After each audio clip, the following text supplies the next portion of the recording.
किसी भी इंसान की पहचान में उसका नाम बहुत अहम होता है। हर नाम के पीछे एक खास मतलब और खूबसूरत मायने छुपे होते हैं।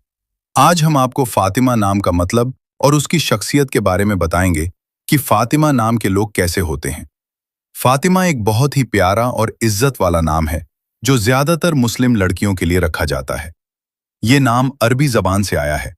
फातिमा का मतलब होता है पवित्र, मासूम और बुराइयों से दूर रहने वाली।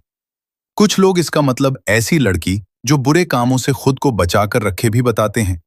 इसलिए ये नाम बहुत अच्छे और पाक मायने रखने वाला माना जाता है। ये नाम इस्लामी इतिहास में बहुत खास अहमियत रखता है, क्योंकि ये नाम इस्लाम के नबी मोहम्मद साहब की बेटी फातिमा बिन्त मोहम्मद का था। उन्हें बहुत सम्मान और आदर दिया जाता है। इसलिए फातिमा नाम मुस्लिम समाज में बहुत पसंद किया जाता है।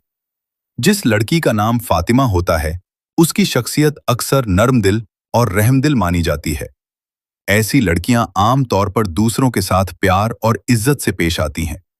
वे कोशिश करती हैं कि उनके कारण किसी को दुख न पहुंचे। अगर उनके आसपास कोई परेशानी में हो, तो वे उसकी मदद करने की कोशिश करती हैं। फातिमा नाम की लड़कियां अक्सर समझदार और सुलझे हुए स्वभाव की होती हैं। वे हर बात को सोच समझकर करती हैं और जल्दबाजी में फैसले नहीं लेती। अगर जिंदगी में कोई मुश्किल आ जाए, तो वे सब्र और हिम्मत के साथ उसका सामना करने की कोशिश करती हैं। इनकी एक खासियत ये होती है कि वे अपने परिवार और रिश्तों को बहुत अहमियत देती हैं। फातिमा नाम की लड़कियां अपने माता-पिता, भाई-बहनों और दोस्तों से बहुत लगाव रखती हैं। वे अपने परिवार की खुशी और इज्जत का खास ख्याल रखती हैं। फातिमा नाम की लड़कियां अक्सर सादगी पसंद और विनम्र होती हैं। उन्हें दिखावा करना ज्यादा पसंद नहीं होता। वे अपने अच्छे स्वभाव और सच्चाई से लोगों के दिल में जगह बना लेती हैं। उनकी बातों में मिठास और व्यवहार में अपनापन होता है।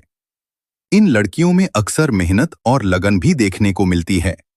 चाहे पढ़ाई हो या कोई काम, वे उसे पूरी जिम्मेदारी के साथ करने की कोशिश करती हैं। वे अपने सपनों को पूरा करने के लिए मेहनत करने से पीछे नहीं हटती। हालांकि कभी-कभी फातिमा नाम की लड़कियां थोड़ी संवेदनशील भी हो सकती हैं। अगर कोई उनकी भावनाओं को ठेस पहुंचाए या उनका भरोसा तोड़ दे, तो उन्हें दुख हो सकता है। लेकिन समय के साथ वे अपने अनुभवों से सीखती हैं और भी मजबूत बन जाती हैं।